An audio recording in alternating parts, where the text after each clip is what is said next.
자, 우리나라 이제 성장부터 볼게요. 분명히 헌법은 성장과 분배의 조화를 얘기를 하고 있는데, 지난 우리나라의 역사를 보면은 거의 성장 일변도였죠.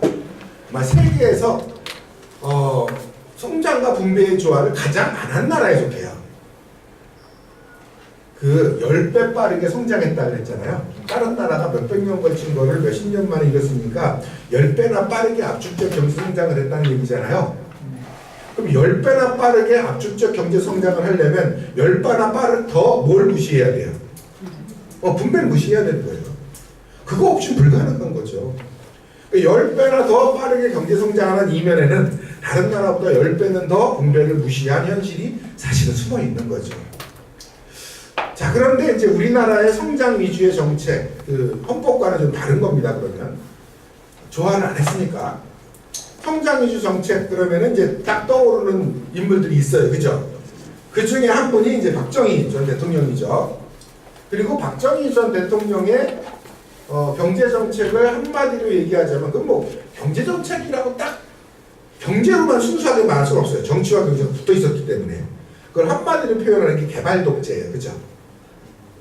개발 독재. 아직도 우리나라의 그 특히 고연령층에서 이렇게 향수를 갖고 계신 것이 바로 이 개발 독재. 그게 이제 박정희에 대한 향수로 이어졌던 건데, 개발 독재는 말 그대로 경제 개발을 해야 되는데 그러려면 뭘 해야 된다? 독재해야 된다. 정치적 독재만이 경제 개발을 할 수 있다라는 논리예요. 그것이 한국적 민주주의고 한국적 경제 개발 정책이다. 우리는 이렇게 옛날에 이제 배워왔었고 보통 그렇게 기억하고 있어요. 그리고 그 덕택에 우리나라가 이 정도 올 수 있었다라는 생각을 많이 갖고 있단 말이에요. 그러면 한번 생각을 해보자고요.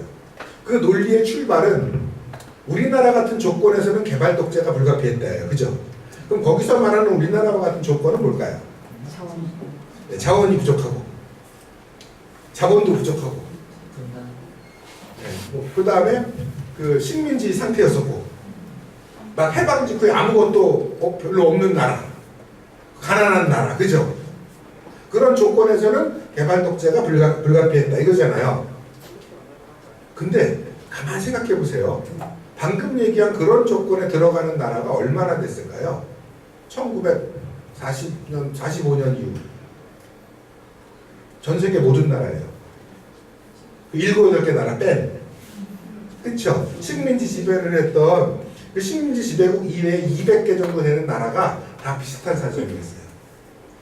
자원은 부족하지, 기술도 없지, 그 다음에 교육도 부족하지, 뭐 마인드도 좀 부족하지, 하여튼 다 부족한 상태.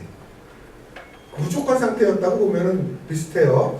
근데 공교롭게도 대부분의 권력자들이 취한 경제 정책이 똑같아요.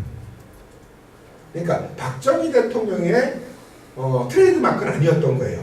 남미든 아프리카든 아시아든 모든 신생 독립국 집권자들의 공통적인 정책이 개발 독재였어요. 그리고 똑같은 논리였어요.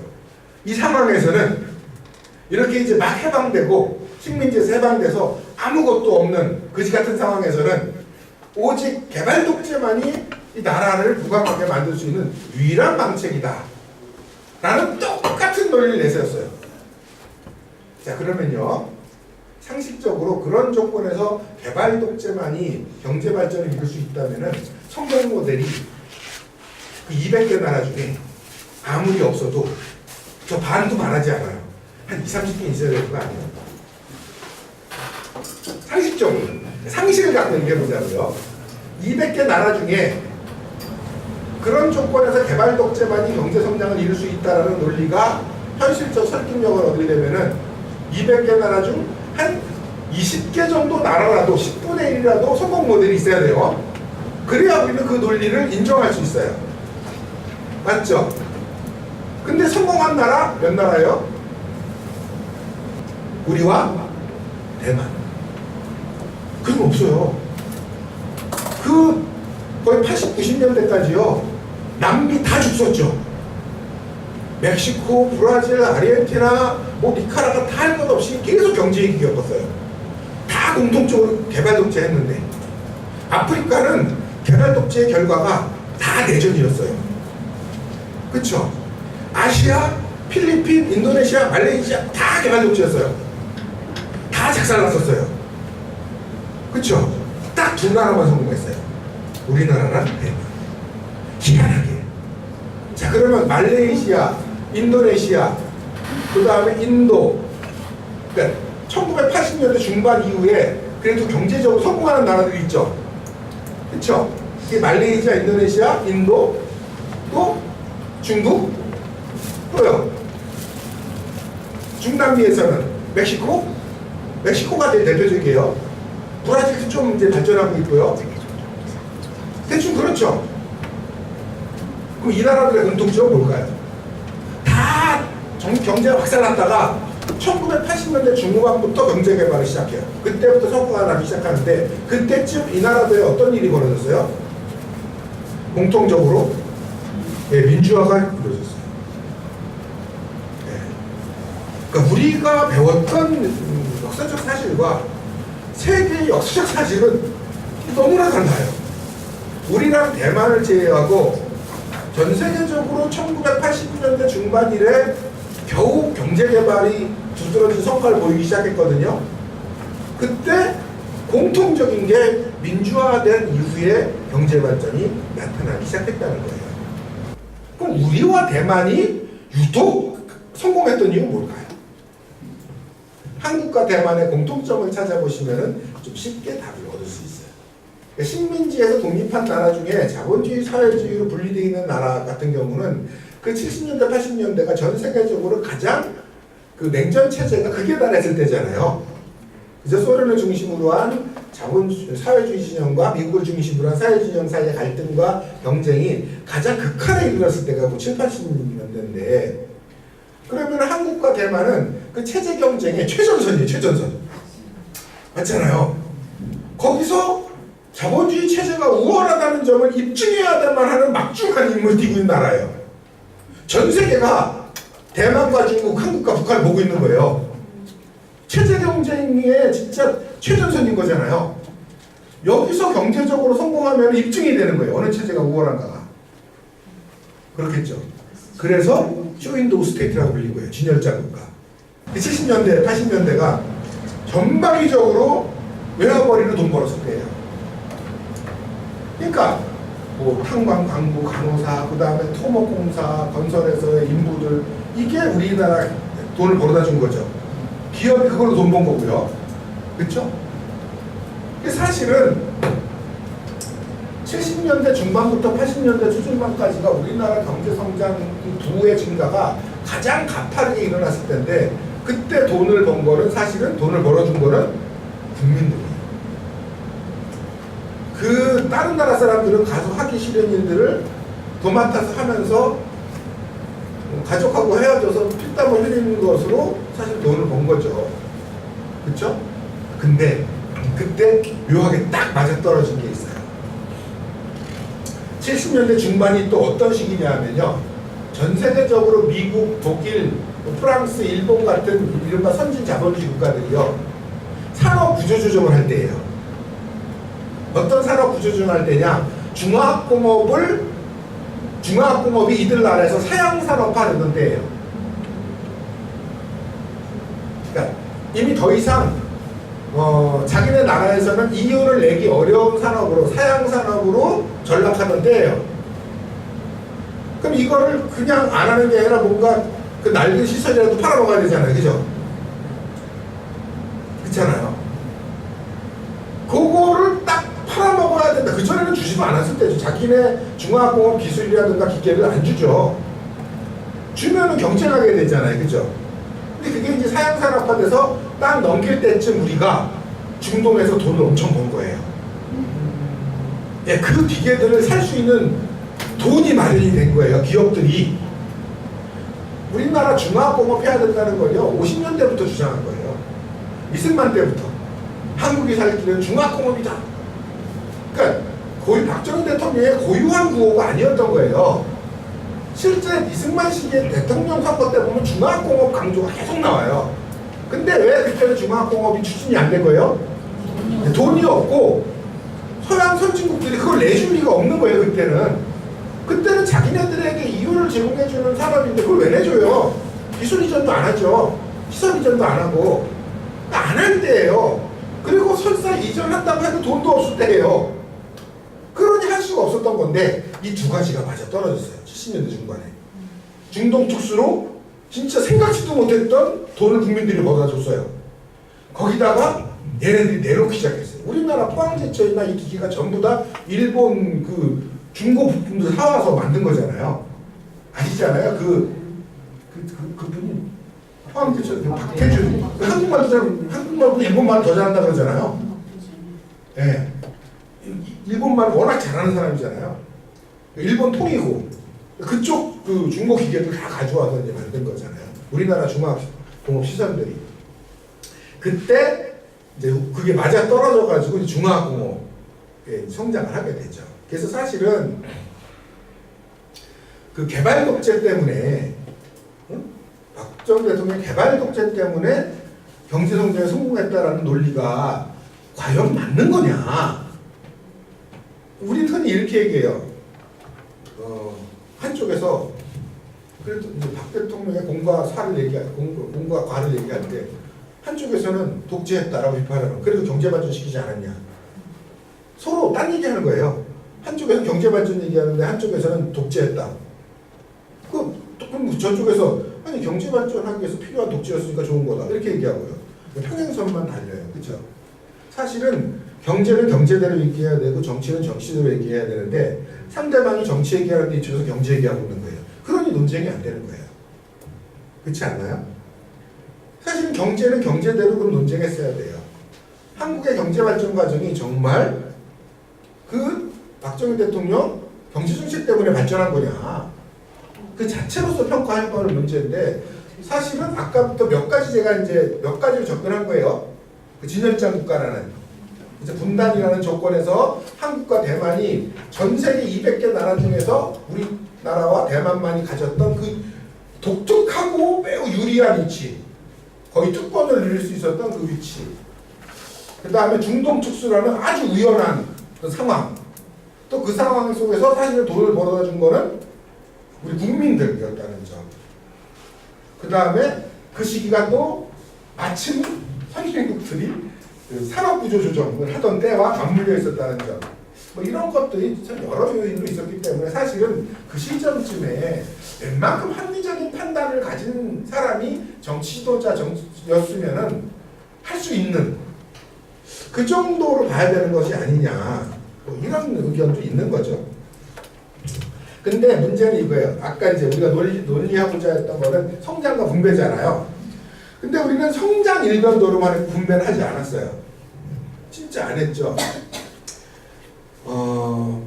근데 그 비교 대상으로 아까 삼았던 게 대만이잖아요. 대만은 중소기업 위주의 정책을 했다는 거죠. 당연히 누구에게 이익이 돼요? 중소기업 위주입니까? 우리나라에서요. 대부분의 사람들이 취업해 있는 곳이 어딜까요? 중소기업이에요. 대기업 취업자가 몇 명이나 돼요. 그렇죠? 어느 나라나 대부분의 사람들이 취업해 있는 곳은 중소기업이에요. 그러면 중소기업이 발달하고 안정이 돼 있다는 것은 이른바 서민의 경제가 안정된다는 얘기예요. 그렇죠? 아니 그거 이전에 보통 어느 나라가 어느 정도의 그 분배를 하느냐, 복지를 하느냐를 평가하는 가장 중요한 기준이 GDP 대비 복지비 지출이에요. 그걸 가지고 보통 그 나라가 어느 정도 복지비를 지출하느냐의 수준을 이렇게 비교를 해요. 그럼 세계에서 가장 많은 복지비 지출하는 나라가 어떤 나라들이에요? 당연히 북유럽이죠. 그러면 GDP 대비 1년에 사회복지비 지출이 북유럽이 어느 정도냐? 나라마다 조금 차이가 있기 때문에 이제 텀으로 얘기하면요. 북유럽, 스웨덴, 노르웨이 뭐 이런 나라들이 35%에서 40% 사이예요. 많죠. GDP 대비 한 해 사회복지비 지출이. 그 다음이 서유럽이에요. 서유럽이 30%에서 35% 정도 돼요. 이 사이에서 분포되어 있어요. 그 다음에 미국이 한 20% 정도 돼요. GDP 대비 사회복지비 지출이요. 그러니까 그래도 좀 어느 정도 서유럽보다는 되게 못하는 서유럽의 그 반토막, 서유럽 북유럽의 거의 반토막에 가깝지만 그래도 뭐 15%에서 20% 정도 사이는 꾸준히 지출해 왔던 거예요, 미국이. 그 다음에 이제 아시아의 뭐 말레이시아, 필리핀, 인도네시아 이런 나라들이 보통 10%에서 15% 정도를 그동안 쭉 사회복지 지출해 왔어요. 우리나라는 한 몇 프로 정도 지출해 왔을까요? 네, 우리나라는 대부분의 기간 동안 4%, 5%였어요. 비교 대상인 국가가 없어요. 그랬다가 그 김대중 정부와 노무현 정부를 거치면서 8% 정도까지 올라갔었어요. 8%까지. 그랬다가 이명박 박근혜 정부에서 다시 6% 정도까지 내려갔다가 다시 조금 올라가는 중이에요. 그러니까 아직 우리는 10%가 채 안 되는 거예요. 그럼 대만이 몇 프로일까요? 당연히 그 경제개발 시기, 박정희 경제개발 시기에 우리나라 사회복지 비출은 4%를 넘어간 적이 없었고요. 근데 같은 시기에 대만은 20%였어요. 미국과 같았어요. 근데 아까 얘기했잖아요. 그 대만은 우리랑 여러 가지 비슷하다고 했죠. 둘 다 분단 국가예요. 인구는 우리가 오히려 더 많아요. 경제적으로 인구가 많은 게 유리해요, 적은 게 유리해요? 많은 규모의 경제라고 그러잖아요. 경제가 발전하려면 인구가 많아야 돼요. 근데 걔는 지금도 3천만 정도? 안 될 거죠? 대만이? 끼케 3천만 정도, 우리 5천만이잖아요. 계속 우리가 더 많았어요. 그 다음에 그 섬나라의 자원이라고 할 만한 게 뭐가 있겠어요? 그죠? 자원도 후져요. 자원도 사실 우리가 더 유리해요. 그 다음에 국제적 관계 한번 생각해 보자고요. 우리는 유엔 가입돼 있죠. 대만은 안 됐어요. 되게 불리해요. 모든 나라가 중국과 수교를 하려면 전제 조건이 뭔지 알아요? 대만과 수교 단절을 하는 거예요. 그게 중국이 요구하는 거예요. 자기네랑 수교를 원하는 나라에게 첫 번째 요구하는 게 대만과 단절해라, 수교. 중국은 하나의 중국, 원 중국이라는 거 인정해라 이거예요. 그러니까 수교를 끊으라는 얘기고, 우리나라가 원래 대만과 혈맹 관계였잖아요. 중국과 수교 맺으면서 끊은 거잖아요. 그래서 사실은 대만 사람들이 한국 사람 별로 안 좋아해요. 배신자잖아요. 혈맹이었는데 같이 보조를 맞춰오고 있었는데 자기네 이익을 위해서 뒤통수 빵 쳐버린 거거든요. 수교 끊어버려가지고 그 대사관 없어요, 대만에. 물론 이제 무역은 하죠. 무역은 하는데 정치적인 상징성을 띠는 그 대사관은 없는 거예요. 그러니까 국제적 관계에서도 완전 고립, 대만은. 정치적으로 국제적으로 고립돼 있죠. 되게 불리하죠. 그 다음에 우리나라랑 대만 중에 누가 군사비 지출 많이 할까요? 대만이 더 많이 해요. 군사비 지출을 많이 하기 때문에 복지비를 못 쓴다는 거 거짓말이에요. 우리나라 전체 GDP에서 군사비가 차지하는 비율이 몇 프로인지 아세요? 우리 너무 많은 걸 섞고 있어요. 우리 그렇게 배우지 않았어요? 한국같이 분단국가에서 군사비 지출이 많기 때문에 복지 못한다. 말도 안 되는 소리예요. 우리나라 GDP에서 군사비가 차지하는 비중은 2%예요. 2%라고요. GDP 대비 군사비 지출이 2%라고요. 그 2%가 그 복지비에 영향을 미쳐요? 뭐 미칠 수가 없어요. 그게 불가능해요. 그리고 2%에서 3% 늘리는 것 때문에 복지비 지출 못하는 거예요? 지금 우리가 복지비 대만과의 격차가 1, 2%예요? 아니죠. 예, 다 어디다 쓰냐가 그 다음부터 중요한 거예요.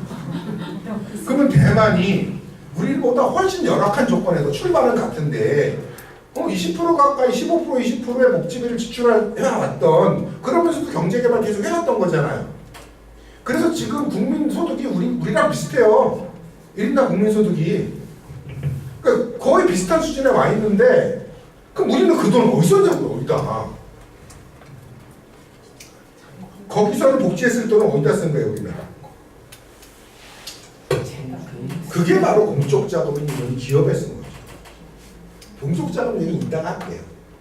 거기는 그 돈을 복지에 썼다면 우리는 오히려 돈 벌고 있는 기업에다가 더 썼죠. 사실은.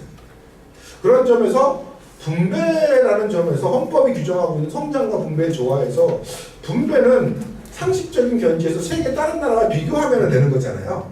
그냥 적은 정도가 아니라 아까 제가 퍼센테이지로 쭉 비교해 왔듯이 왜 거의 없는 거나 마찬가지 상태였다. 그래서 왜 우리 경제학 배울 때 작은 정부론 얘기하죠. 그렇죠? 근데 작은 정부냐 큰 정부냐를 판단하는 가장 중요한 기준이 뭐냐면 방금 얘기한 사회복지비 지수 정도예요. 큰 정부라는 게 뭐 부서 숫자가 많고 이런 게 아니에요. 뭐 청와대에 무슨 수석 숫자가 몇 기고 뭐 행정부의 행정기관 숫자가 몇 이게 큰 정부 작은 정부가 아니라 국가가 사회복지비 지출을 어느 정도 하느냐를 가지고 큰 정부 작은 정부론을 판단을 하는 거예요. 근데 우리나라 학생들한테 그 국가와 시장의 관계 물어보면 작은 정부론 얘기하는 사람 작은 정부론 배웠었죠. 그렇죠? 한국에도 작은 정부론이 필요하다가 근데 한국은요 한 번도 큰 정부인 적이 없었어요. 그렇죠? 한국은 작은 정부가 아니라 역사를 보면 어느 정도예요? 작은 정부적으로는 말이 안 돼. 마이크로 정부. 그렇잖아요. 세계적으로는 10%에서 15% 정도 돼야 이걸 작은 정부라고 하는데 세계적으로. 근데 유럽이나 이런 데서는 더해요. 우리가 왜 신자유주의 들어와서 영국이나 영국 대처 수상이 들어와서 막 신자유주의로 복지비 줄이고 이랬죠. 유명하잖아요. 대처 수장 들어와서 복지비 지출 줄이고 막 이랬던 거는 우리가 너무 많이 알잖아요. 그게 얼마로 줄인 건지 알아요? 아까 말했던 GDP 대비 36%에서 34%로 줄이는 게 그게 대처가 한 일이에요. 우리는 막 30 몇 프로 해놓은 거에서 한 5%로 왔을 것 같잖아요. 아니에요. 대처가 한 게 사회복지비 지출을 36%에서 34% 정도로 2% 줄인 거. 이게 대처의 신자유주의고 대처의 작은 정부론이에요. 근데 대처가 32%로 줄였는데 우리는 그 당시에 4%였어. 총액이. 그러니까 이거는 거의 마이크로 정부죠. 그래서 누군가 한국의 경제 체제를 놓고 작은 정부론이 필요하다고 말한 데는 그 나쁜 놈이에요, 진짜. 그건 진짜 국민을 속이는 일이다. 그러니까 국민을 바보로 하는 거고 문제는 우리가 속고 있다는 게 문제예요.